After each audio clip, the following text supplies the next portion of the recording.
Okay, so I assume this video is extremely long. I've actually already recorded this video once, and the original recording was like 3 hours long. The other problem is I changed my opinion about a lot of the cards I talked about, so I decided to just re-record the video because I didn't get around to editing it as quickly as I thought. Anyway, we need to hurry up because apparently sometimes when I record this, it takes 3 hours. So let's get zooming. So first, I'm going to be using a star rating system. When we evaluate cards that can evolve and can't evolve, we're using kind of a different star rating system because we evaluate these cards differently. A card that is done evolving, we're actively choosing to put these cards into our deck, but we're never really choosing to put like a Charmander in our deck. We're just putting Charmander in our deck because we need access to Charmeleon, and we're only putting Charmeleon in our deck because we need access to Charizard. Because of this reason, when we evaluate a Pokemon that can evolve, the stars mean the following. 1 star means we're upset about having to run this card. 2 star means we're not super upset, but we're disappointed that we have to be running that card. 3 stars is like, it's fine. 4 star means we're happy to be running this card. And then 5 stars means we're actively excited about running this card. And maybe we even run 5-star Pokemon that can evolve without the Pokemon that they can evolve into. For Pokemon that can't evolve, for Pokemon that are done evolving, you can kind of think of the star system as a pretty straightforward thing. 1-star cards are unplayable. You will almost never see these cards because of how bad they are. 2-star cards are bad, but like they're kind of playable. Like it wouldn't be crazy if you saw someone playing a 2-star card, but it is pretty bad. 3-star cards are okay. You're going to see them pop up here and there, but they're not going to really be shaping any of the decks that they're involved in. They're just going to be kind of filling a slot. They're going to be fine. And even if they are shaping the deck that they're involved in, they're definitely not going to be like a mainstay of meta. But in certain scenarios, they're definitely going to be keeping up with 4 and 5-star cards. 4-star cards are good. They're going to have decks built around them. They're going to be really strong, but they're not going to be absolutely meta-defining. In some ways, this is a good thing, because if the meta ever shifts, it's likely that these 4-star cards will stick around, at least for a while, before we get too many new cards. And then 5-star cards are the cards that the meta is going to shape around. Whether it has or not, I believe that the 5-star cards are absolutely going to be the meta-defining cards in Pokemon Pocket until we get an additional set of cards. So now that we have the concept down pat, we can actually start reviewing some cards. I'm going to start with the trainers because I don't think it'll take us very long to get through the trainers. One thing to keep in mind about trainers is that they're almost all playable in some context. The reason for that is a lot of Pokemon Pocket decks are designed in such a way that we're trying to run as few number of Pokemon as possible, which typically means we're going to be running a large number of trainer cards. The only trainer cards I won't be mentioning in this section are the fossils, because I'm just going to consider them a part of the evolutionary line that they're involved in. Let's first start off with the 2 5-star obvious trainers, Pokeball and Professor's Research. I struggle to imagine a world where we're not running 2 of these in every deck, and I fully expect that to be the case going forward.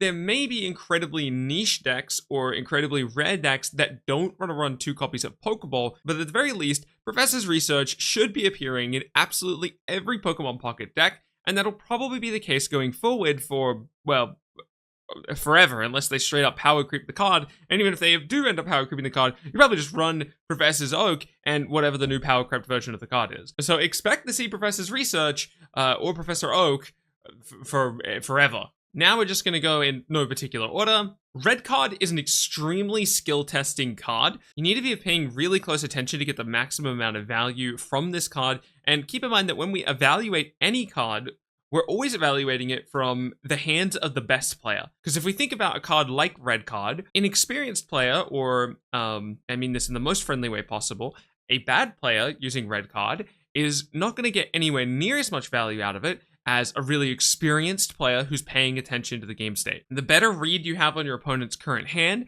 the better Red Card is. Just as an example of reading the current game state, if the opponent plays something like a Ralts, they have a good number of cards in hand, say like 5 cards, there's a decent chance they have the Curlia. Especially if they've had a decent number of those cards that are in their hand from turn 1. Because what are those cards that they haven't been playing? Most of the trainers can be played from the hand relatively easily. So if they've had a good number of their cards in their hand for a while, but then they play a Ralts that they drew from the top of their deck, and you can track which cards are being played from the hand, right? Because you can actually see your hand in this game as opposed to something like Snap where the opponent's hand's invisible. So if they play a card from the left-hand side of their hand, you know that they've just drawn it.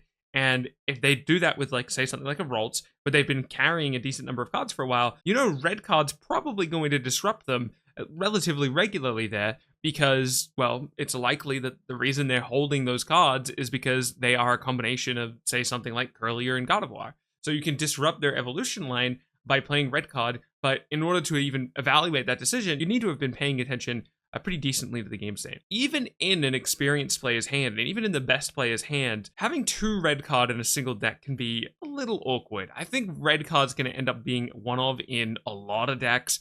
Definitely nowhere near as many as decks as Professor's research appears in, but I do think that almost every deck is going to try and find a way to get at least 1 red card in, just because it's so disruptive to a lot of strategies, especially strategies involving Stage 2 Pokemon, which granted I don't think are going to be the strongest strategies in the game. For this reason, I'm actually going to give Red Star 4 stars. I went back and forth about whether I wanted to give it 3 or 4.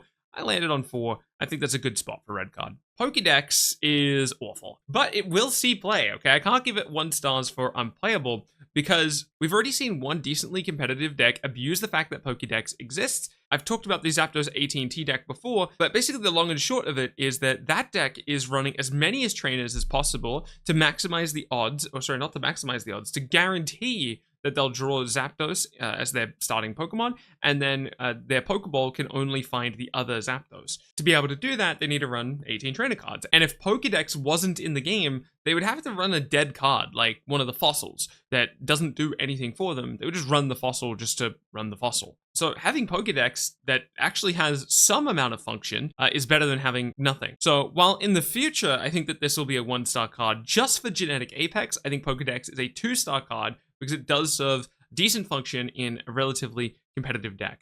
I'll also point out that when you play something like Pokeball, actually I think Pokeball is the only example of this, but when you play Pokeball, your deck actually shuffles. So you can play Pokédex, look at the top 3 cards of your deck. If you don't like what you see, you can play a Pokeball.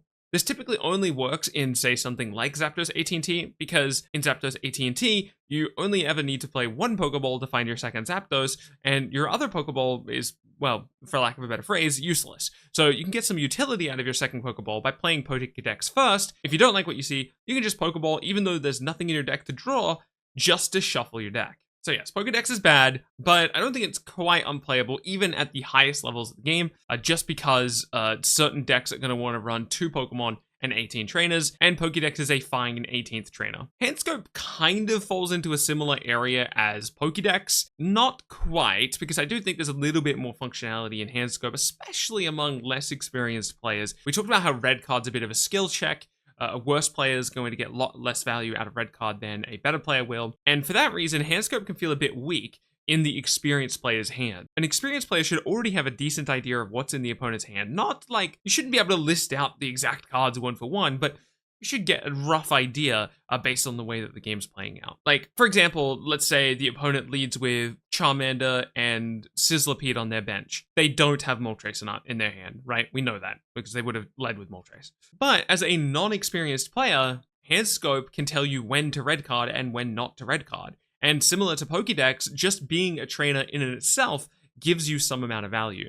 So even though Handscope is kind of just honestly, I think Handscope is really bad in the hands of an experienced player, but sometimes, like I said, you just need more trainers in your deck if you're running only 3 or 2 Pokemon. Handscope being one of these 17 or 18 or 16 trainers that you have, oh, at 16 it starts getting a little sketch, but once you have 17 or 18 trainers in your deck, Handscope is, you're not like upset that Handscope is one of those cards. Even in the experienced player's hands, and even in the hyper-attentive player's hands, who should be able to tell when to red card and when not to red card, Handscope can kind of reinforce your belief of whether or not you should red card. So, and sometimes you'll think you have like a really good read on the opponent, and Handscope will be like, you were wrong. They don't have this, right? So yeah, I'm gonna give Handscope 3 stars as just okay. But keep in mind that both Handscope and Pokédex's entries would be lower on this list, probably 1 lower exactly, so Handscope would probably be 2, and Pokédex would probably 1, just if there were more trainers to have more options. But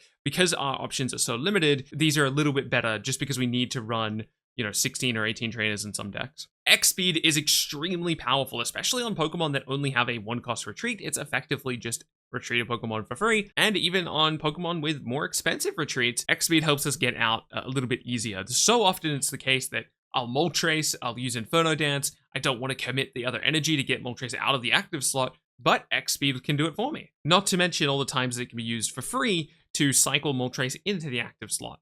I'm using Moltres as an example a lot. I like that card. There's not really much to talk about Potion. It's just a 20 heal, and you're going to see it pop up in a lot of decks because, like I said, we want a high number of trainers in most decks, not quite 17 or 18 like we've been talking about, or 16. But even in decks that have 8 Pokemon or 6 Pokemon or whatever, we do need a large number of trainers, and that will include Potion, just because it's easy to slot in, and more often than not, every deck is going to have a way to find value out of Potion. Of all of like the really good trainers, like your X-Speeds, your Pokeballs, your Red Cards, your Professor Oaks, I do think Potion's the worst of them, but that doesn't change the fact that it is on the list of good trainers. So yeah, Potion, 4 stars. So those are all of the promo trainers. Now we can move on to the actual trainers from Genetic Apex, starting with Lieutenant Surge. So far, no one's really been doing the Electabuzz thing with Lieutenant Surge, but people have been getting a decent amount of value out of Raichu and Electrode with Lieutenant Surge. It's definitely found its way into being like a decent deck, definitely not like the mainstay meta way of playing Lightning, but it is good, and the burst damage from Raichu is absolutely no joke. I'm gonna put Lieutenant Surge at 3 stars. Sabrina is very almost a 5-star card, but I've decided to move it to 4 stars. It feels really strong to play right now, but as people become more experienced in the game, people are going to get better and better at playing around this card, and it's going to lose a little bit of value. It's still going to be a really strong card, that's why I've given it 4 stars. But like I said, it'll feel less impactful as the game goes on. Brock hasn't really found a home yet. Onyx doesn't feel strong enough to justify putting him in a Brock deck. Doesn't feel like the payoff for Onyx is quite there, which is a bit of a shame. But Golem's damage is like pretty impressive. I don't think we're at a stage yet where Golem can like solo carry a game, and Golem's absolutely being held back. We'll talk a little bit more about Golem when we get to Golem. It's hard to not talk about both Golem and Onyx while talking about Brock. But yeah, basically I think Brock is held back by the Pokemon that he targets, and hopefully in the future when we get more Pokemon, we see more Golems and more Onyxes, and as a result, Brock will just get a bit stronger. For now, though, I do unfortunately think that Brock is a 2-star card, which is crazy because anything that reads Attach and Energy should be very good. Giovanni is coming in at 3 stars. Giovanni kind of has like a similar thing going on to Sabrina in that over time, people will get better at playing around the card. It'll get a little bit worse than it is currently. I'd say like literally right now, Giovanni is like a 4-star card, but similar to Sabrina, over time, he'll kind of move down as people get better at playing around him. Already, people just kind of assume that if they're 10 damage away from death, they're like, okay, well, I lose to Giovanni. I can't play around it right now. It is what it is. But it is pretty difficult to justify Giovanni slots sometimes when deck building, so not everyone's going to be running a Giovanni. But in low Pokemon count decks, or in decks like Mewtwo that really want access to that plus attack, especially on Mewtwo himself, it can feel really good to take the 50 damage to 60 damage. So there's definitely going to be Pokemon with specific breakpoints that get more value out of Giovanni than other Pokemon. Like Giovanni doesn't feel very good on Charizard EX, right? Because Charizard EX is killing whatever he's attacking. But other Pokemon have certain breakpoints that feel a lot better when you're able to use Giovanni on them. So every deck is going to evaluate Giovanni a little bit differently. I think 3 stars is a good spot for him. Koga. Oh man. I'm going to get flack for this. I know I'm going to get flack for this. Because there's a lot of people who are really passionate about Koga wheezing. I do not see the vision. So I'm going to say that Koga is a 2-star card. He's very close to being a 3-star card on the same level of like Giovanni or something like that. But basically, I don't think the value you get out of Koga is strong enough. It's good. It's okay. No, I lied. It's not good. I'm just appeasing people that disagree with me. And I won't do that. I'm not going to do that. Koga is a 2-star card. Blaine, oh man, this is another one people are passionate about. Am I really going to do this? People aren't going to be happy. Willow, people aren't going to be happy with you when you say this. There's going to be people out there. There are people out there right now that think Blaine is one of the strongest decks in the game. I'm going to withhold judgment on Blaine right now. I'm going to leave him until the end of the video because I've actually got a deck I'm trying out today to see my last hope for Blaine. I'll say in this exact instance before I've done that, I think it might be a 1-star card. Misty, wait for it, 5 stars for Misty. Misty is crazy strong. Obviously, people imagine the high roll scenarios where Misty attaches like 5 energy and you swing with a Gyarados or something crazy like that. But really, even if Misty just read choose one of your water Pokemon and attach a water energy to it, it would be extremely strong. And I think those high roll scenarios help compensate for the fact that 50% of the time, she won't attach that energy. This is a really strong card. It enables you to attack on turn 1 sometimes, which feels really good. Yeah, big fan of Misty. And I know a lot of people are kind of anti-Misty right now. Like, a lot of people just like don't like the card because of the way that it's designed, but I actually think it's a really fun design. I don't know, Misty's like one of my favorite cards. I like this card a lot. I love Erica. She enables defensive grass strategies. 50 healing is so much healing, but unfortunately I don't think Erica is strong enough right now to lead grass into a super strong meta slot. And for that reason, even though it pains my soul, I want to give Erica 5 stars. And I think that there'll be a future meta where she feels like a 5-star. But with the current card pool, before we get access to more cards, better and stronger grass cards, I think Erica only gets to like 3 stars. All right, I'm excited to move on to Pokemon now. We're looking at Dubwool and Wooloo. Wooloo has a 2-cost attack, which is not a good starting point for a stage 1 Pokemon, sorry, a basic Pokemon. And Dubwool has a 3-cost attack. So Dubwool is playing off curve, which is already a bad start. These guys don't have particularly compelling health values. Wooloo is 10 above the baseline for a small basic Pokemon. But overall, this package is definitely not compelling. Wooloo is a 1-star card, and so is Dubwool. Cicino and Mincino are up next. Mincino is baseline, so I'm just going to give him 3 stars. I think all of the baseline Pokemon with 1-cost attacks are indeed 3 stars. They're just like, okay, we're happy to have them. Cincino, on the other hand, has a 3-cost attack, which is, oh man, it's pushing it, with just 90 HP, but the effect is pretty strong. It's kind of like Pikachu EX, actually. This attack does 30 damage for each of your benched Pokemon. Setting this up is a lot more difficult than setting up Pikachu EX. Half of the value of Pikachu EX isn't the damage that he's doing, it's how quickly he's doing it. So Cicino doing this for 3 is much worse than Pikachu EX doing this for 2. With that said, it's not an EX Pokemon. I wonder if in the future we'll get access to some way of making Cicino a little bit better, because he does seem like he's right on a breakpoint. Like, he's very almost there. I just don't think he's quite there. Unfortunately, I'm going to give Cicino 2 stars, almost 1 star. Like, yeah, not good. Basically, the setup for this is too difficult. But I do think there'll come a day for Cicino. It's just not today. Snorlax is a 150 health card. That's no joke. That is a lot of health. And I think there's going to be certain strategies, and already I feel this way, that can take advantage of the health without ever having to interact with Snorlax himself. You know, we don't need to use rollout. We don't need to retreat him. We can just let him sit in the active slot. Basically, a deck that just wants to be busy evolving and doesn't want to participate in the game at the moment. You know, we're busy. We got stuff going on. We're trying to get to a Dragonite. Let the opponent chew through this Snorlax while we set up a Drowsy, while we set up a Hypno, while we get to our Dragonair. Don't get me wrong, I don't think Snorlax is a 4 or 5-star card, but I do actually think Snorlax is okay. I'm gonna give Snorlax 2 stars. I think he's bad, but I don't think it's crazy that he shows up. Basically, I just don't think he's unplayable. Aerodactyl. Oh man, I wanted to love Aerodactyl so much, but unfortunately, he sucks. I think Aerodactyl is a 1-star, unplayable card. We're committing so much to getting to Aerodactyl, so if we fail the coin flip, it's just like a lose game check. And I don't think when we resolve Aerodactyl correctly that it's a win game check. If this was a flip a coin,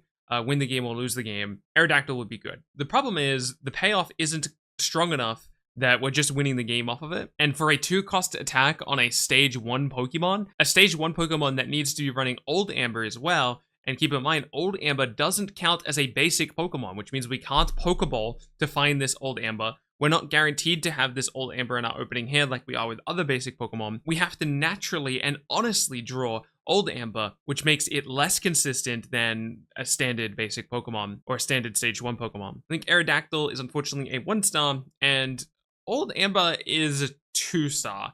I think I'm going to give all of the fossils 2 stars when we get to them. Basically, the idea behind these fossils is kind of interesting. On one hand, they're worse than, say, the standard basic Pokemon, but they have a few cute things going on. One, you can discard them to retreat them for free. You can discard them to play around, say something like a Sabrina. Let's say you're set up in a situation where, oh no, my fossil, if it gets Sabrina'd in, I just lose the game. That's okay. I can discard it. And now Sabrina, I've played around Sabrina retroactively in a way that I wouldn't be able to with another basic Pokemon. So there's a bit of utility there. And then there are also going to be decks that don't want to be able to find the fossil or whatever basic Pokemon is attached to their evolutionary tree. But also there's going to be decks that don't want to have the chance of drawing these cards in their opening hand, or don't want them to be included in Pokeball math. It was the case that in the early days of optimizing the Zapdos AT&T deck, that people were just running an Aerodactyl, because basically the idea was, well, maybe we can run an extra Pokemon if they don't interfere with the Pokeball or opening hand math. Now, it turns out that that wasn't quite strong enough, but just that functionality makes the fossils a little interesting. Porygon has Data Scan, which lets you look at the top card of the deck. This is functionally useless right now, I think, but hopefully they add some type of reason for you to want to see the top of your deck. Between Porygon and Pokédex, it seems like they're trying to make like a mini theme there, but there's no payoff for that theme yet. So, unfortunately, Porygon is a 1-star card. Also, that 50 health is hurting him a lot. Eevee. Eevee's just baseline, 3-star. Unlike the other Pokemon, we're going to go over the evolutions when we get to them, as opposed to going over them all now, because they're weird, basically. Ditto, but has an ability called Copy Anything. You have to choose one of your opponent's Pokemon. So this is, people often misinterpret this card and think you can choose your own Pokemon.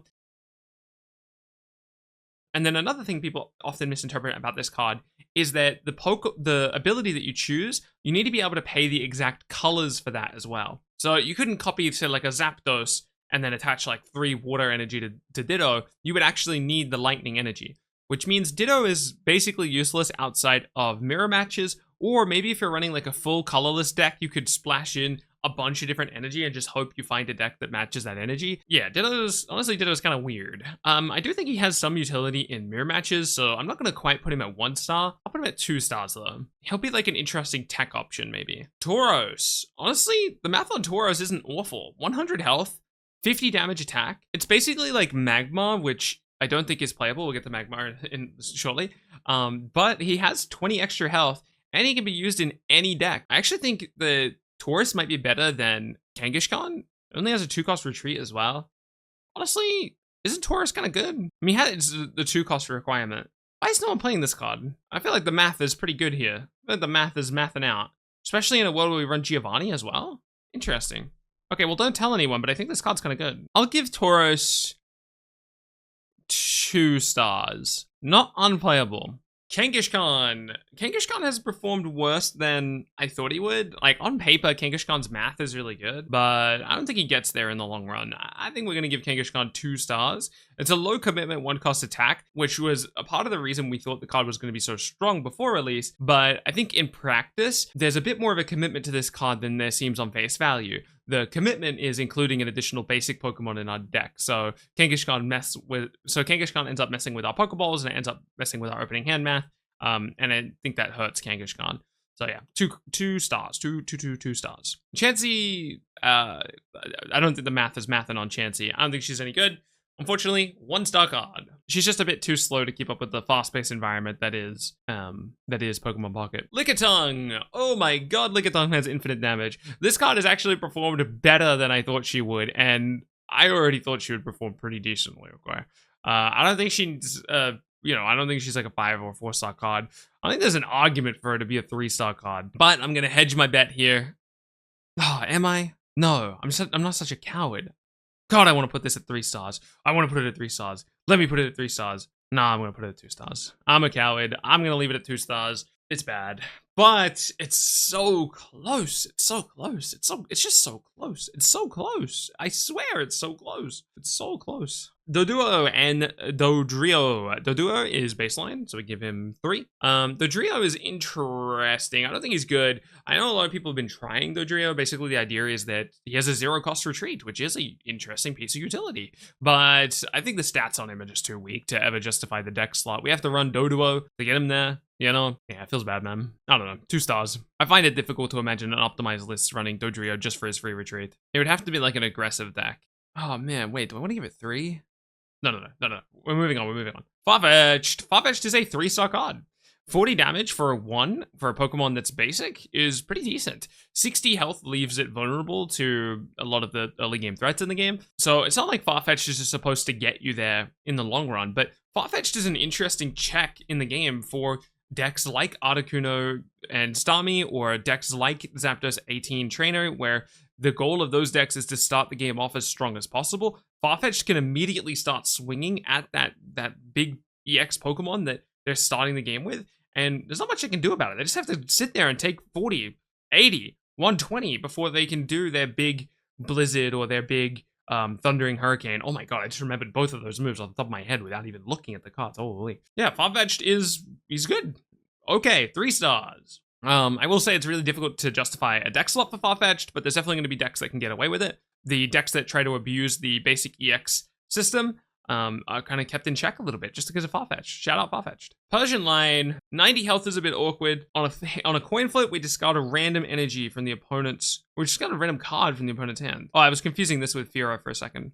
We'll be talking about Firo shortly. I want to try this. I'm going to add this to my list of cards I'm going to try today. Persian, add him to the list. Persian. But yeah, I mean, he's fine. Why is no one running this card? Especially now that we're starting to see more combo decks in the game. I feel like I'm going to regret this later, but 2 stars.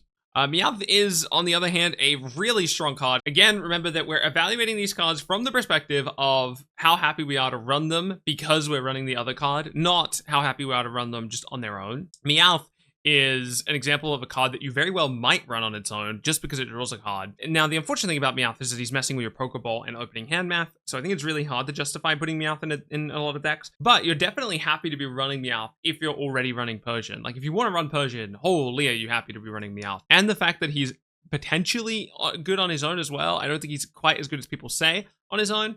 I'd give him 5 stars as a Pokemon that can evolve.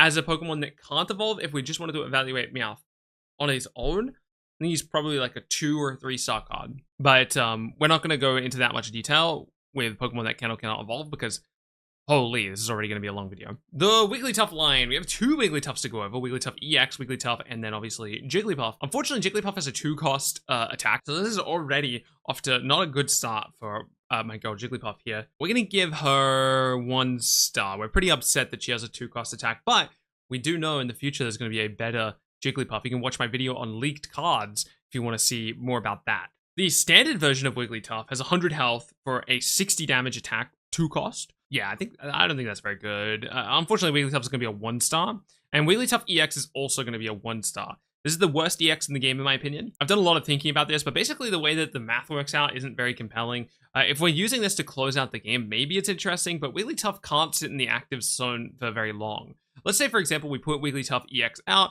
we hit Sleep Song, it doesn't kill the target, but it puts the opponent to sleep, they don't wake up, and then we swing and we hit them for 80. Well, now the opponent has a tempo advantage on us, so they can swing and they can attack us. Then let's assume, for example, that that attack doesn't kill us. It's not something like a Mewtwo, it's not something like a Scent the Scorch plus Giovanni, it's not something like a Charizard, so we live through the first attack. Then we Sleep Song them, and let's say we get lucky and they also don't wake up again, and then we hit them again. Well, now the opponent has tempo priority again, and we've already taken 1 hit, so it's likely that we're going to take another hit here. And we've got a 3-cost investment on this card, which means in order to have had her in the active slot without taking any damage, we've probably already put up a Pokemon. So Wigglytuff really needs to be clutching up the rest of the game on her own. Jigglypuff's not fighting in the early game, right? She has a 2-cost attack. It's not good. So this Wigglytuff isn't getting there. I will say when the leaked version of Jigglypuff comes out, Wigglytuff gets a lot better. It's 1 stars across the board for the Wigglytuff line, unfortunately.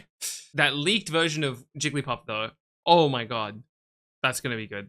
The Firo line's up next. It's kind of interesting. Spearow is a 3-star card, while Firo is unfortunately a 2-star card. Basically, the fact that this is on a coin flip and the fact that it's a stage 1 makes it not particularly compelling in my opinion. Discarding a random energy is a strong effect, but in order to get like a proper tempo advantage out of this, we want to be able to do it a little bit earlier than stage 1. Like, it's a 2-card combo and it's a coin flip, right? It's not just a coin flip. It's like I need to also have evolved into Firo on the turn that I'm using this ability, or on the turn that I'm able to swing. And you want to do this effect as early as possible, right? The later you use this effect in the game, the worse it is, because the opponent's more likely to have already invested the energy that they need to be able to use the attacks that they want. So yeah, Firo, bad. Speaking of bad, Raticate and Ratatat are both 1-star cards. The Pidgeot line, I've recently changed my opinion on. I used to think that these were absolutely garbage, but now they're just kind of bad.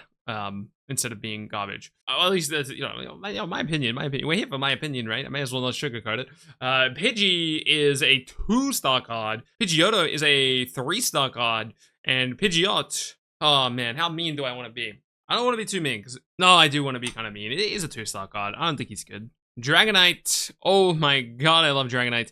Dratini is unfortunately a 2-star card. Actually, you know what? Dratini is a 1-star card. It really sucks that we have to run Dratini. Dratini has a 2-cost investment for his first attack, dealing 40 damage, which is like quote-unquote baseline or whatever, but it's a really awkward starting Pokemon, especially because we're trying to get to a certain threshold, right? We're just trying to get the Dragonite, so The fact that this guy isn't able to apply any pressure on his own kind of hurts. If we lead with Dratini, our first couple turns of the game is all about just trying to get Dratini out of the active slot, which feels bad. So yeah, one star for Dratini himself.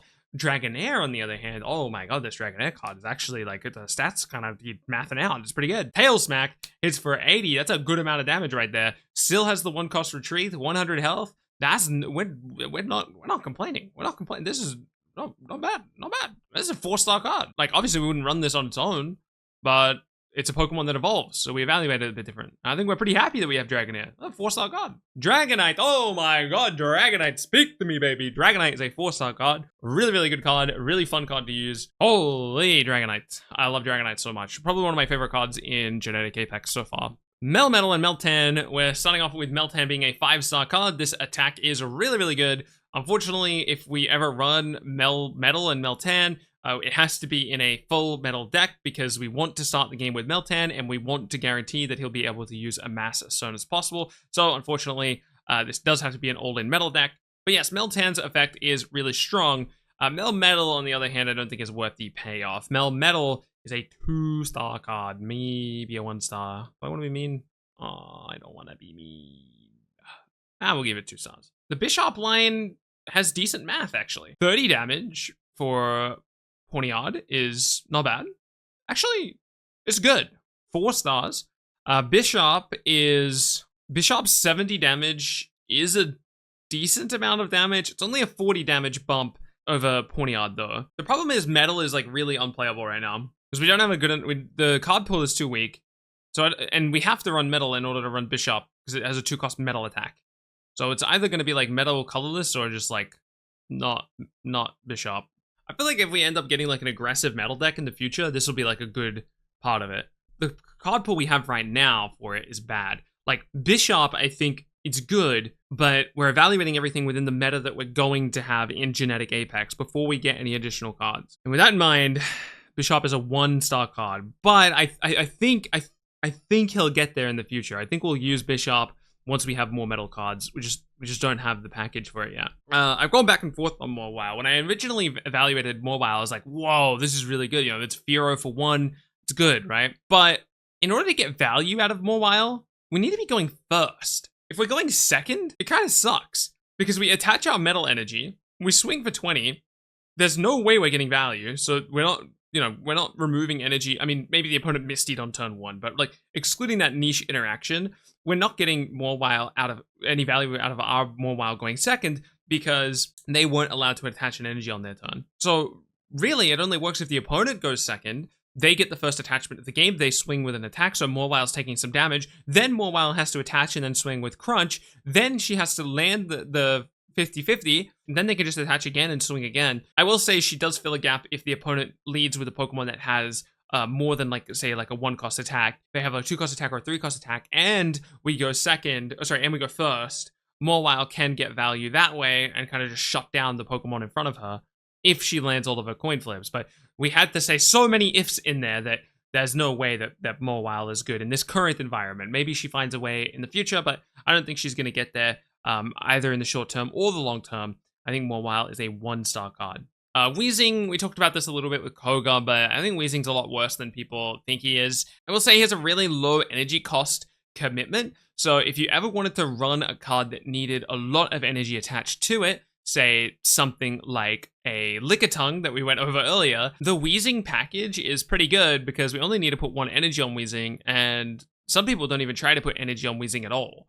They just try to use the Gas Leak and then bounce it with Koga. Personally, I don't like that strategy. I think you're meant to use the Darkness energy to get the extra 30 damage. Not to mention that Coughing is just above baseline, and to not abuse that feels bad. To not have access to the Dark energy.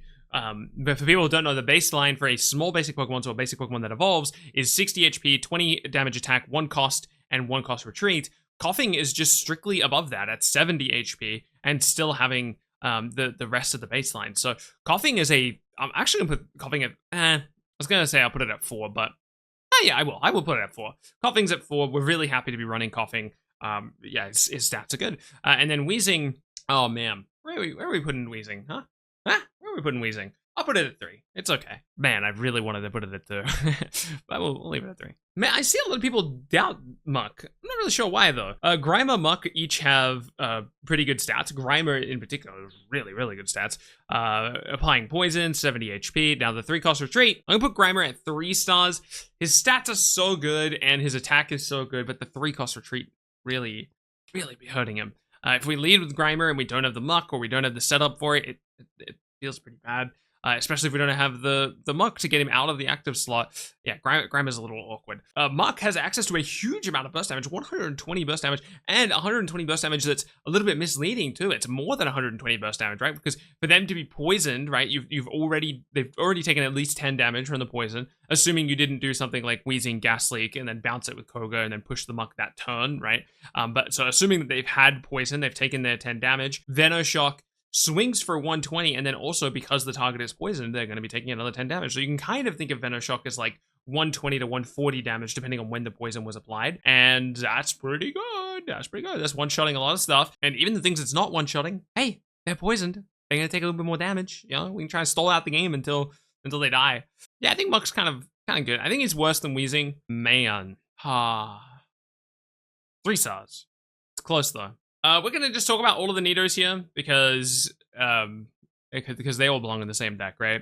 Now I say that, but there's actually kind of an argument that Nidoking's good enough that you just run it on his own. The big problem with Nidoking, unfortunately, is that he has 150 health, so he just dies to Mewtwo, which feels pretty bad when we're going all the way up to stage 2, right? We want something that's living through a Mewtwo hit, please. But yeah, unfortunately, a lot of these are quite bad. Nidoran's effect is really strong. Honestly, we give Nidoran 5 stars. Nidoran female, that is, and then Nidoran male is at baseline, so we give him 3 stars. Nidorino is got baseline for stage 1. It's actually pretty good the way that it curves in. We can get like 60 damage over the course of the first 2 turns of the game with Nidoran male into Nidorino. So honestly, that's pretty good. We'll put Nidorino at 3 stars, and then Nidorina, she can also be at. No, actually, she's kind of awkward at her stat line. I wish she had like a 2-cost ability that did more damage, because then there's like a better curve there.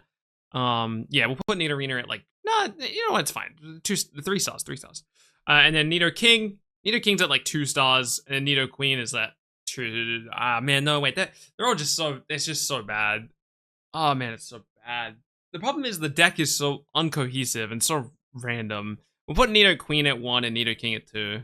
Oh man, that feels bad, man. I want to love this deck. I love the Nidos so much. Unfortunately, the deck doesn't get there, I don't think. Arbok. Ekans Arbok is definitely better than I first gave it credit for. I still don't think it's particularly strong. Ekans is baseline, so we give him 3 stars. Arbok, man. 2. 3? 2 or 3? Oh, man, 2 or 3. Man, I feel so awkward. 2 or 3 is like a really close call for Arbok, I think. I need a 2.5. There's a couple cards now where I've been like, yeah, let's put it in 2.5. Man, if I have to commit to either, I'm going to commit to 2. 70 damage, 3 cost. Switch out one of your opponent's active Pokemon. Your opponent chooses the new active Pokemon. So it's a Sabrina effect. It's a drive off. It's kind of awkward that Clobbopus has a 2-cost attack. If he had a 1-cost attack, Grapple Lock is a lot better, I think. He's going to start applying pressure. I don't know about a lot better, but he's better. Clobbopus is unfortunately like a 1 star. Yeah, 1 star. We're really not happy about Clobbopus. Clobbopus sucks. The 80 health is actually not too bad though. Yeah, maybe we'll put it at 2 stars. 2 stars. Grapple Locked. I don't think Grapple Lock gets there. 70 damage, pushing into the bench. We have 130 health though. I mean, we still get 1 shot by like Center Scorch and basically all the things that do lots of damage. It's a 3-cost investment as well. So like Grapple Lock needs to be winning you the game if you're investing 3 energy into it. And I don't think it's winning you the game. Yeah. 2 stars. Wait. Yes. Mienfoo and Mienshao are kind of interesting because they're both got colorless attacks. So these are like fake fighting Pokemon. Regardless, I don't think their stats are good. So, but yeah, I mean 3 stars for Mienfoo. Mienshao sucks though. Yeah, 1 star. Maybe 2. Oh, it just occurred to me in this exact moment that I missed Zubat and Golbat, which are also fake darkness cards. They have a similar breakpoint to the Mienfoo and the Mienshao we just went over. In fact, they're worse. I'm going to give Zubat 2. I'm going to give Zubat 1 star. I'm going to give Golbat 1 star as well. These cards suck. But reviewing Mienfoo reminded me that we had not covered Zubat. Kabuto and Kabutops. The nice thing about the Kabuto and Kabutops, and obviously the fossil, is that Kabutops and Kabuto each only require one fighting energy. So we can invest our early game energy in other stuff while we're setting up Kabuto and Kabutops and not feel like we're missing out on their value in the future. So that feels pretty good. And the leech life effect is really good. Like, healing for 50 and dealing damage for 50 is pretty good. Problem is, his health point means he dies to Mewtwo. You don't want to be dying to Mewtwo on a stage 2 because we're investing so much to get here, especially for Kabutops, because he's a fossil Pokemon. So we don't ever get him in opening hand, or we're not guaranteed to get him in opening hand, and we never get the fossil off of Pokeball. So yeah, it's kind of awkward. The fossils 2 stars. Like I said, I'm probably gonna give all the fossils 2 stars. Kabuto is pretty bad. Dealing 40 for 1 is decent. It's on a stage 1. We'll give it like, actually, you know what? The math isn't too bad. We'll give it like 2. We'll give it 2. And then Kabutops. How good do I think Kabutops is? Basically, no one's playing Kabutops right now, so it's just something I have to like vibe out. I don't think that Kabutops is gonna find a home. I don't think he's gonna be good. 2 stars. I would love to see a supporter or something printed for fossil support, but right now we don't have that, and as a result, right now I don't think Kabutops is strong enough. If there was a way to increase the amount of damage he was doing outside of Giovanni, right? If there was another like big buff card that specifically had an interaction with Kabutops or something, it'd be kind of huge because we can get more healing. Actually, that's not even really the problem. The problem is that his max health is too low. Actually, yeah, I'm more confident on my conviction when I say, actually, you know what? I'm gonna move him down to 1 star. Don't get me wrong, there's gonna be games where he'll pop off, but I think in like an optimized decklist world, Kabutops just never gets there. Like 140 health max health is just not enough for this card. It's like a fun concept, and I really like the effect. Like, this is the type of effect that I would love, but he just needs more max health, and he just doesn't have it.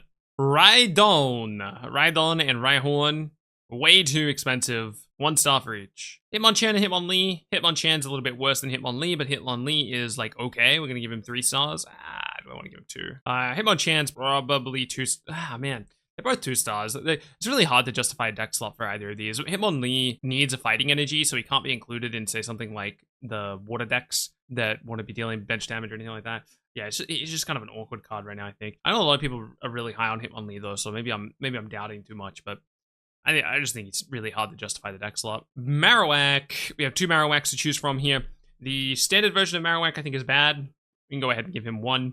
Cubone we're really happy that Cubone is our starting point for this evolutionary line. We're going to give it 4 stars. Not quite 5 stars, 4 stars. And the Marowak EX is just a really strong card. I think people are severely underestimating how powerful this card is. I'm going to give this... I was so close to giving it 5. I was so close to giving it 5. 4 stars. 4 stars for Marowak. God, I was almost there. I was going to do it. But I'm not going to do it. Onix has a 3-cost, 70 damage attack with 110 health. God, I wish this was a 2-cost ability that did like 50 or something. It would be so much better with the Brock. But 3-cost is still really hard to get to. Even with Brock, it's not even like 2-tapping something like Mewtwo. And we kind of need to be 2-tapping something like Mewtwo. We need to be doing more with this Onix than what we're doing right now.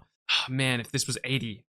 we'd be talking, but 70 is such an awkward point. We only get to 140 on 2 hits. Why are we doing this when we could just play Marowak and do 160 damage for 2? You know what I'm saying? Yeah, sorry. Don't think it gets there. Onix, bad. 1 star. Golem. Holy, the Golem line is almost there. Geodude is very, very, very almost baseline. He has a 2-cost retreat, which really, really hurts Geodude in particular, because we can't let Geodude sit in the active slot. The main reason for this is because Graveler is slowing us down so much. Graveler has a 3-cost attack, so we can't curve naturally. We can't attack with Geodude on 1, evolve into Graveler on 2, and attack with Graveler, because Graveler has a 3-cost attack. What is he doing? Why is he doing that? And we can't even target him with Brock to cheat it. We can only target Golem with Brock. If we could target Graveler with Brock, it would actually solve a lot of problems with the Geodude line. But because we can't do that, unfortunately, all of these cards get a significantly worse rating just because of this 3-cost attack on Graveler. It really, really hurts the whole line. Like I said, Geodude can't sit in the active slot because of it,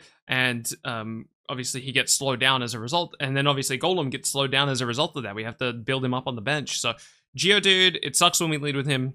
We don't like having him in the active slot.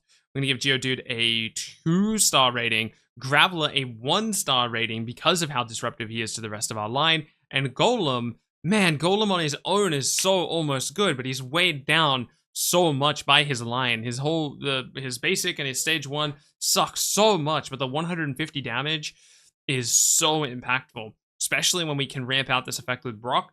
I think that this card will be good one day once we get better basic and stage 1 versions of Graveler and Geodude. But for now, I think Golem is a 2-star card. So close. He will get there. Golem, you will have your day, I promise. 150 damage is way too much damage for you to not have your day in the sun. You will get there.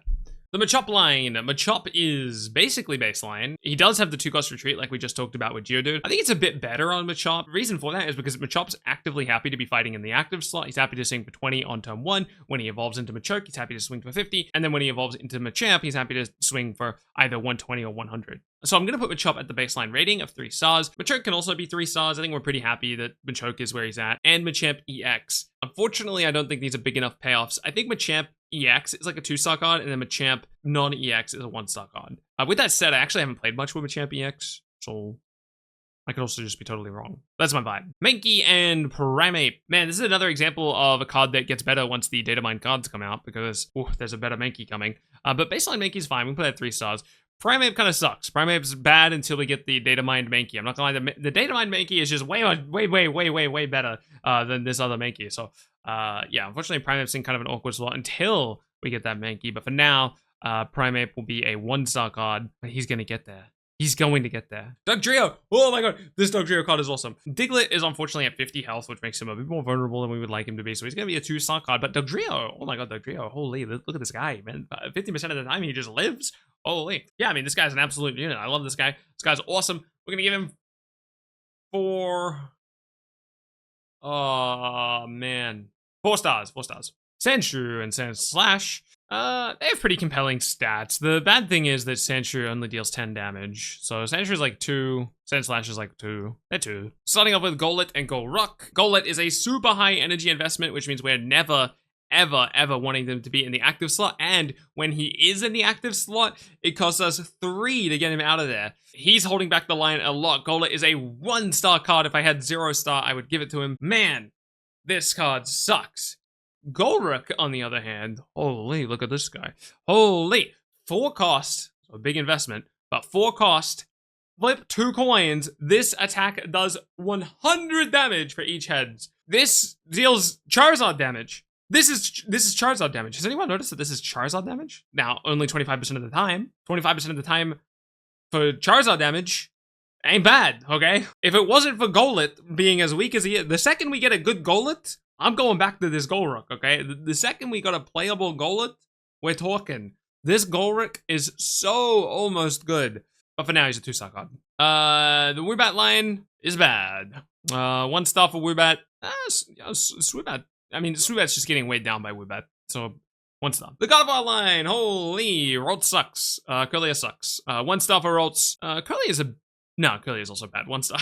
1 star in Curlier. Curlier is a bit better because she plays on curve, but you don't really want to be attaching energy to Curlier, so it's kind of weird. Maybe if she had like a 1-cost ability, it would be a lot better, but yeah, I think Ralts is a 1, Curlier is a 1, but God of War, holy, God of War is a 5. Look at this guy. Oh wait, actually, I'm gonna put Curlier at 2 because she has the 1-cost retreat, and a lot of cards would go up to 2 cost for a card like this. So yeah, basically it goes 1, 2, 5. Yes, basically the payoff for Side Shadow is just like crazy. Oh my god, the payoff for Side Shadow is wild.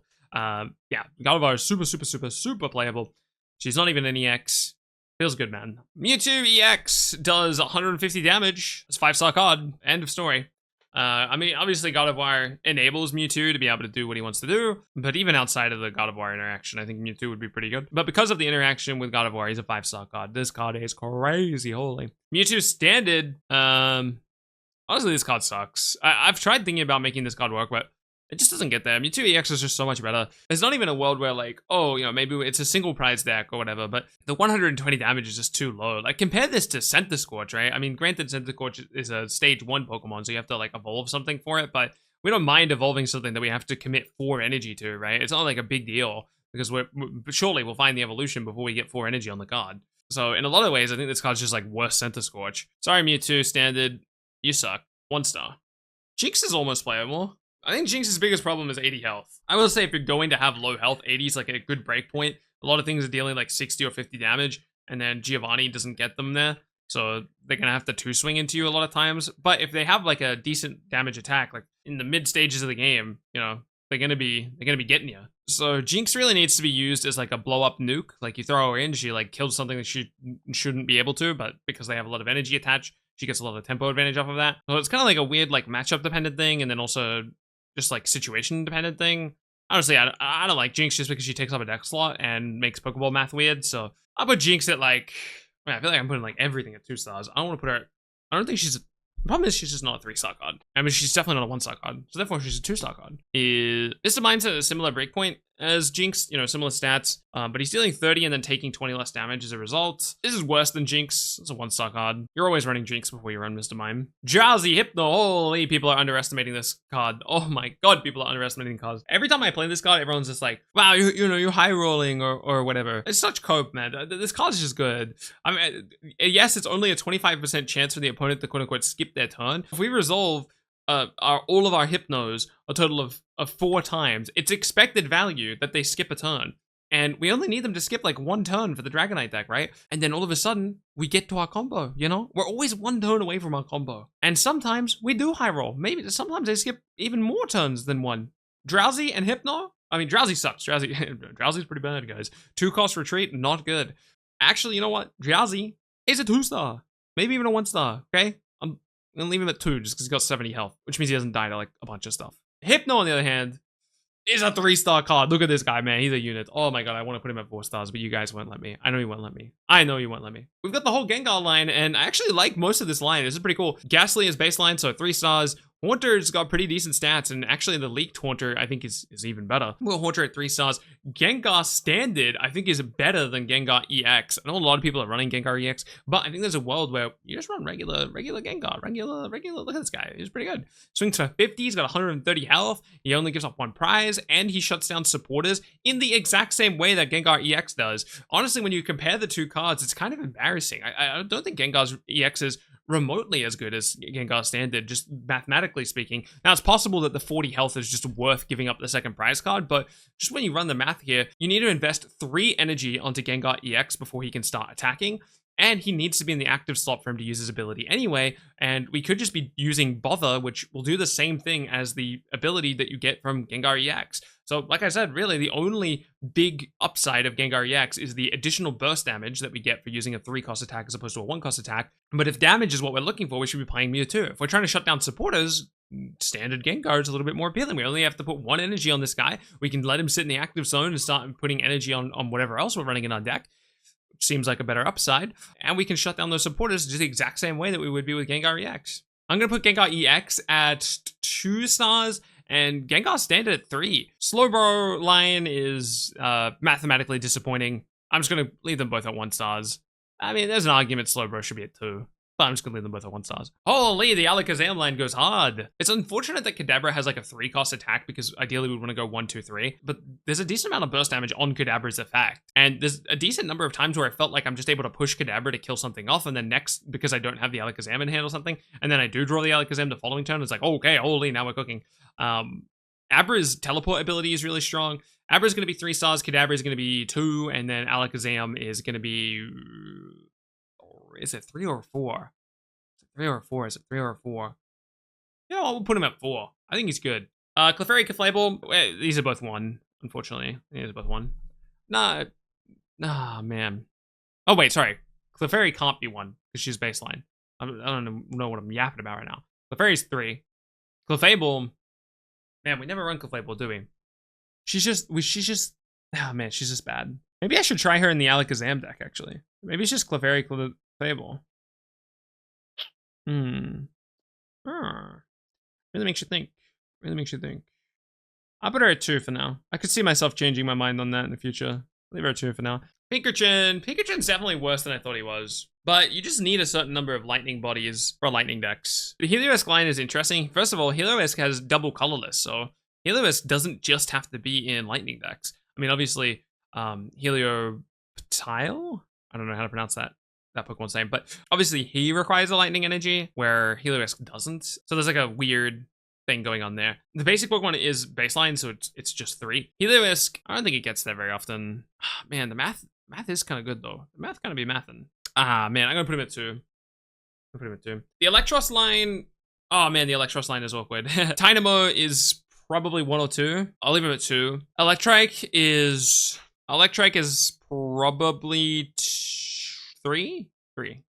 And Electros, man, the math on Electros is not, it's not mathin'. 2 stars for Electros. No, I'm more brave than that. 1 star for Electros. Blitzel and Zebra Strike. Blitzel is baseline, so 3.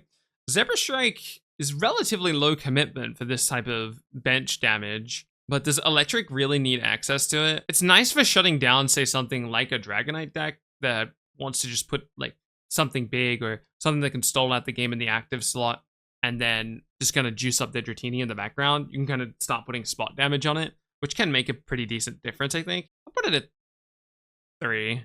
Oh man, I feel weird doing that. I think that was wrong. 3. Zapdos is 5. I mean, we don't have to talk about it too long. Zapdos is just 5. Standard Zapdos is a lot worse than I thought he was originally. The 3 cost investment is huge. I mean, it's 100 burst damage, but yeah, 3 cost investment is huge. It's a 1 star. I don't think we ever run it.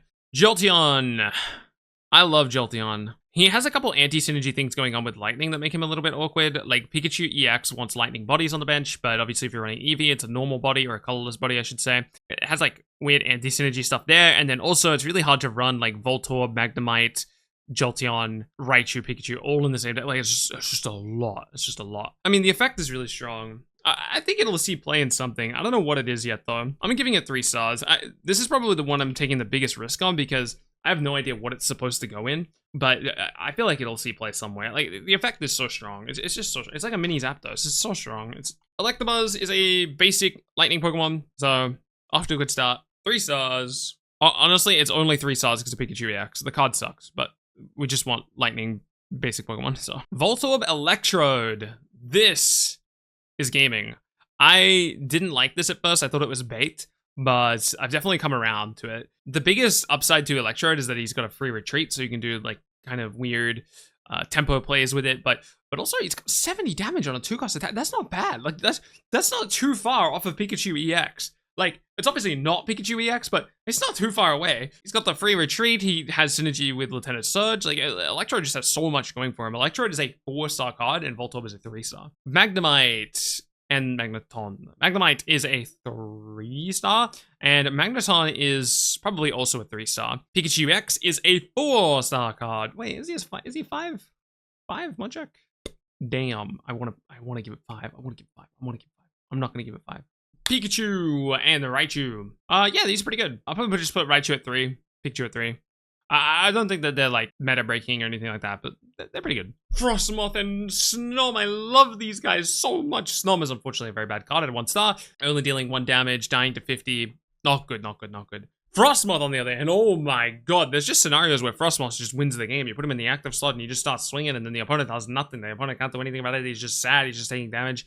Can't do anything. Can't wake up. He's too EP. Frostmoth is a 3-star card. God, I want to give him like a 4 or a 5, but he's too vulnerable. But yeah, cool guy, cool guy. Bruxish sucks. Bruxish is a 1-star card. I don't know how to pronounce this guy, but he's basically worst Hitmonchan.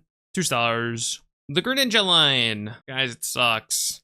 Guys, I want it to be good, but it sucks. Games are just a bit too fast for this effect on a stage 2. Now, if this was a stage 1, or if it was a basic, holy, we would be cooking.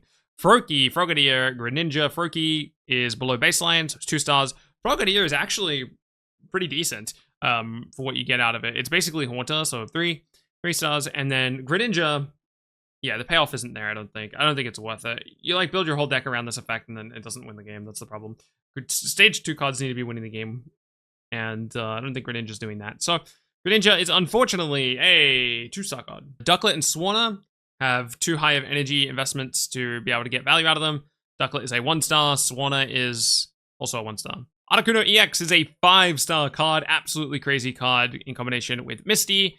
There's an 18 trainer deck built around Articuno EX. And I think Articuno EX will get even better when Lapras releases shortly. Well, when Lapras EX releases shortly. Articuno Standard, I think, is also very, very good.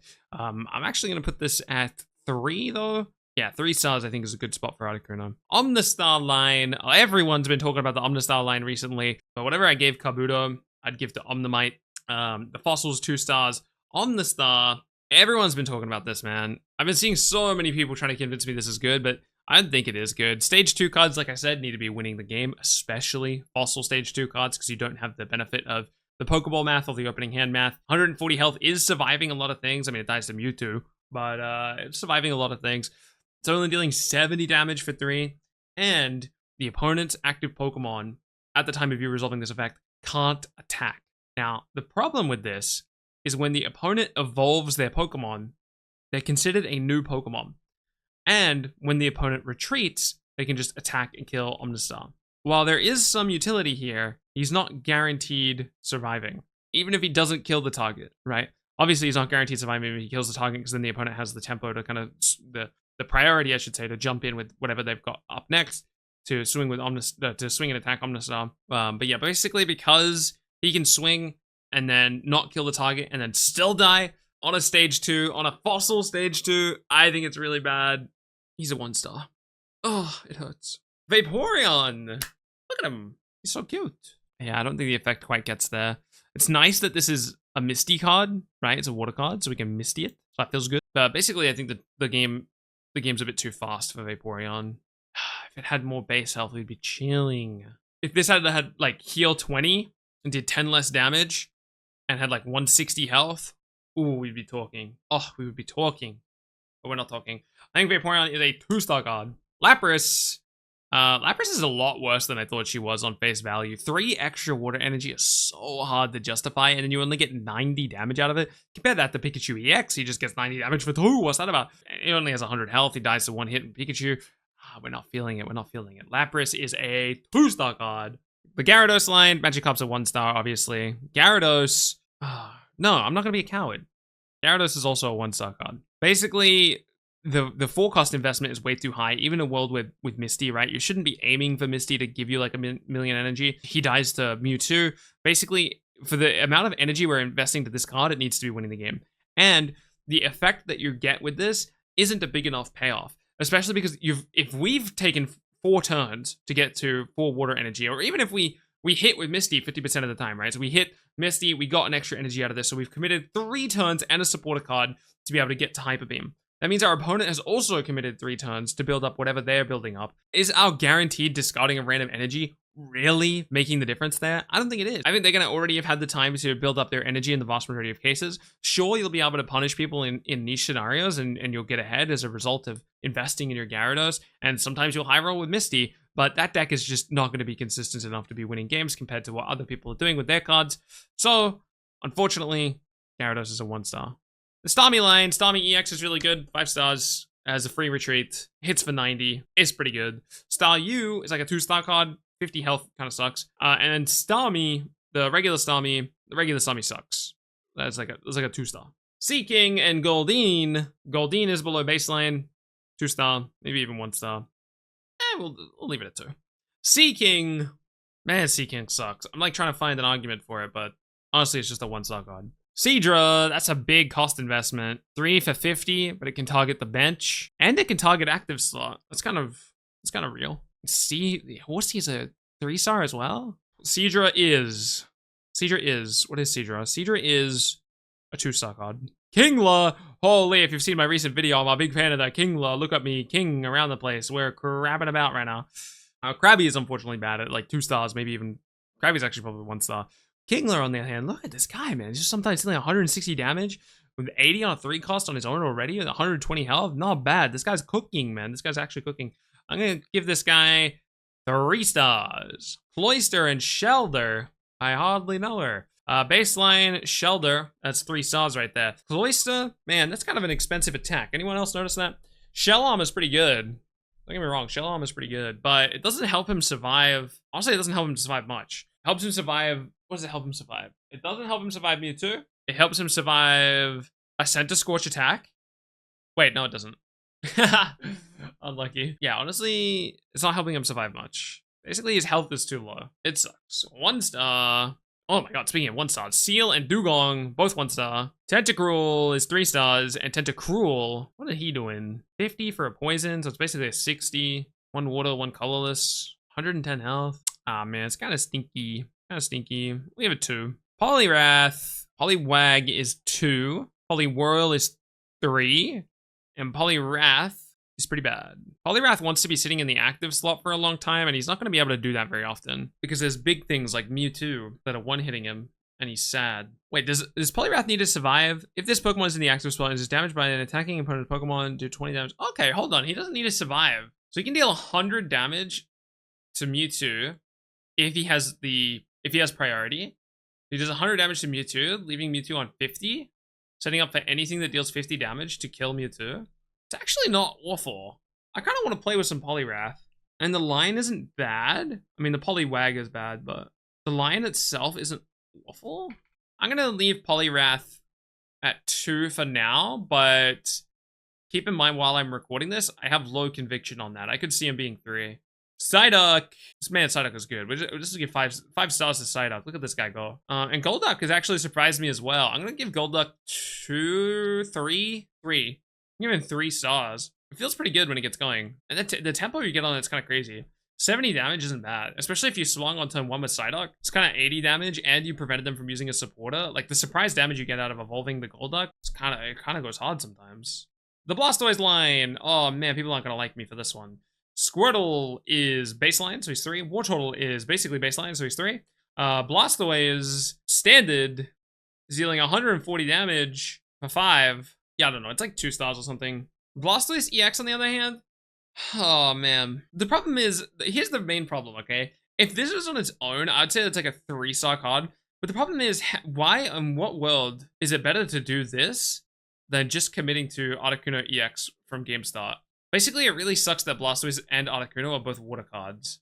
Because it's like, every card we would want to run in the Articuno deck, we would also want to run in the Blastoise deck. But Blastoise takes up 6 deck slots, and Articuno takes up 2. And we can't start the game with Blastoise.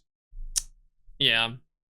2 stars for each. Centiskorch completely surprised me. Centiskorch is like 3-star card. Oh, and Sizzlipede is like a 2-star card. Salandit is 3 stars. It's baseline. And Salazzle is pretty underwhelming. 2-star. Heatmore is actually okay. 1 cost for 30 on a basic Pokemon. But the problem is you can never get away with running this in the deck, so it's 2 stars. Moltres EX is a 5-star card. This is an absolute meta-defining card. Very, very strong card. This is the way that we build fire decks. It's all about the boy Moltres. Standard Moltres, on the other hand, sucks. 1-star card. Flareon's doing a decent amount of damage. The problem is it costs 3, and the problem is that Eevee isn't a fire body. So honestly, we would probably run Flareon. I was gonna say we would run Flareon over Centiskorch, but we probably wouldn't. Even if Eevee was a fire type. Yeah. Yep. Yep. Flareon is a 2-star card. Magmar is a 1-star card. 2 cost is just too much for doing what he's doing. At only 80 health as well. Rapidash.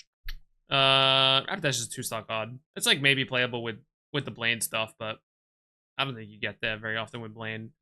I think the best way to use Blaine is going to be Ninetales. We'll talk a bit more about that later. Bodhidharma though is obviously baseline, so 3 stars. The Arcanine line, Growlithe is unfortunately a 2-star or even a 1-star. No, holy, it's a 1-star card. I just realized it only does 20. I read this as though it was 40, and I was like, wow, that's still a 2-star card. And now I see it's 20, so obviously that's a lot worse. Arcanine, Heat Tackle, 3 costs. 3 costs is a big investment. This Pokemon does 20 damage to itself, so it's basically a 110 health card.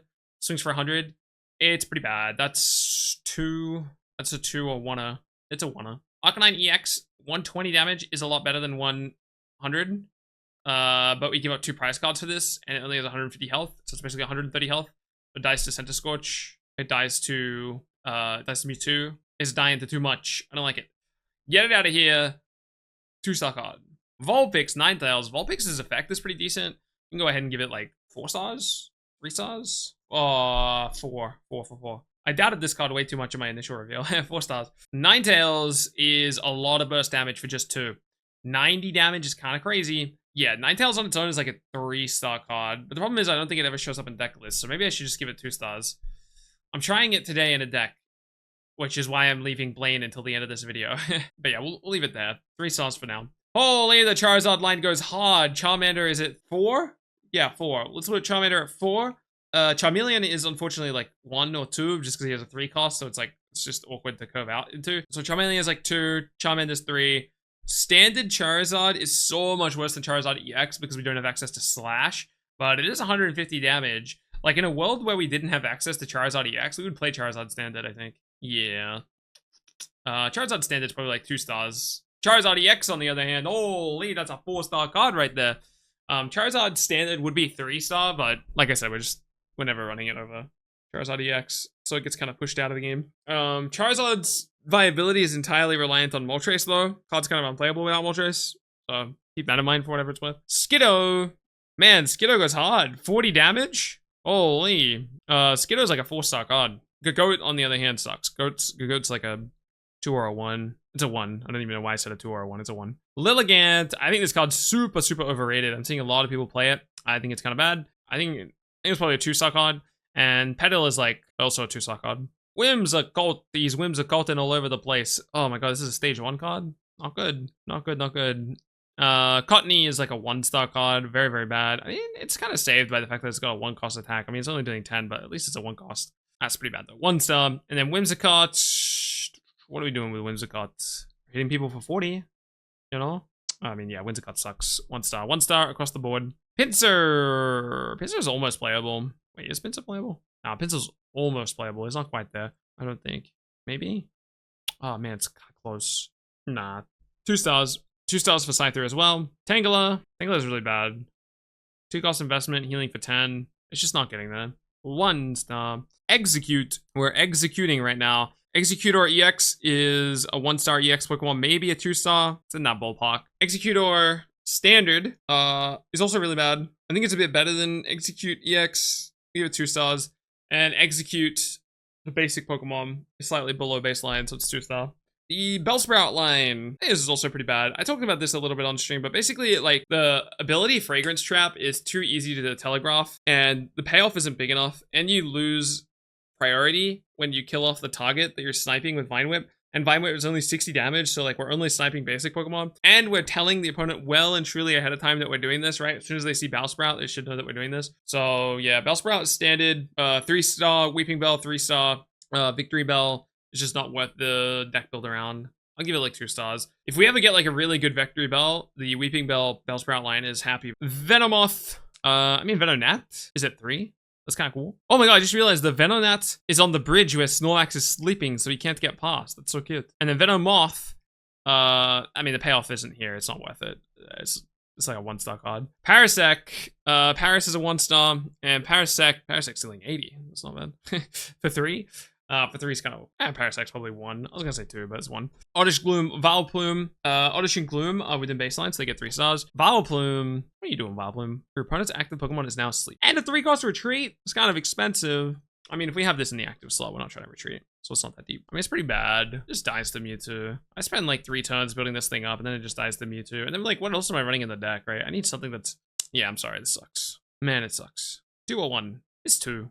I thought about it long enough, so it's 2. It's not 1. If it was a 1-star, I wouldn't be thinking that much about it, right? So it's 2. Weedle, Kakuna, Beedrill. Weedle is slightly below baseline. 50 health really hurts. 2 stars. Kakuna, the fact that this whole line has a 1-cost investment is nice. Kakuna can get to 3, I think.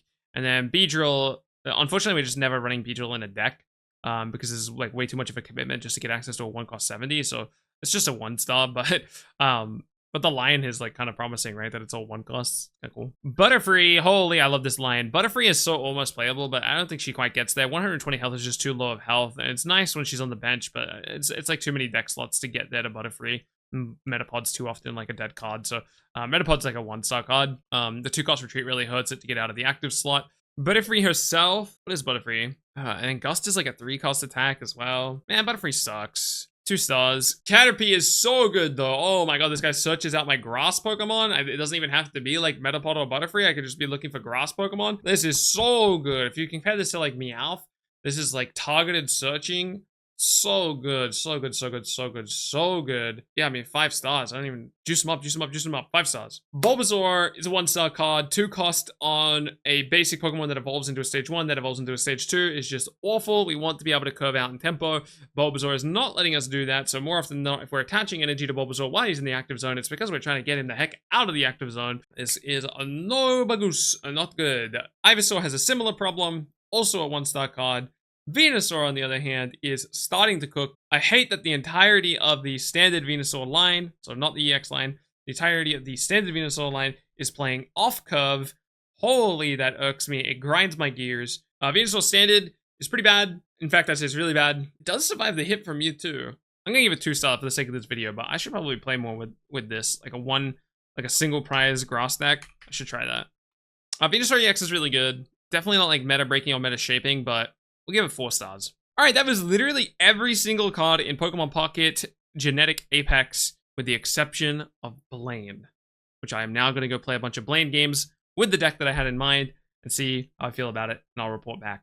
Oh, I lied. It's not just Blaine I have to go over. I have to go over Mew as well, which is, of course, the ultra mythical rare card that is only obtainable by collecting all 150 Kanto Pokemon in Genetic Apex. So first, let's go over Blaine. Blaine, I think is quite bad. I'm going to give him 2 stars. There's definitely potential there, but I don't think the supporting cards are strong enough, even after all the playtesting I've done with it now. And the final card we'll go over is Mew. Mew is absolutely awful. They've designed him intentionally to be awful. Obviously, they don't want a card that you collect in this way to be good. Looking at your opponent's hand does have some amount of utility, especially while a card like Red Card exists. But we're never adding Mew to a deck simply because it's difficult to find a deck slot for him. He ruins basic Pokemon math both with your opening hand, your Pokeball. There's no big payoff for this other than Red Card. It takes up a whole attack when you could just run, if you really cared about this, you could just run Hand Scope. He dies to everything, only being 60 health. I wish they gave Mew something, like maybe a free retreat or a 30 damage attack or some reason to run Mew over like a regular basic Pokemon. Not that he would ever be like a card you build around, because again, you don't want this type of difficult to obtain card to be really, really strong, but just having some piece of utility that makes it compelling in some way to maybe one day show up in something. But unfortunately, this Mew is never going to be playable. This is an unplayable card at 1 star, unless we get some type of future support. But as for just the cards we have available to us right now, Mew is absolutely a 1-star unplayable card.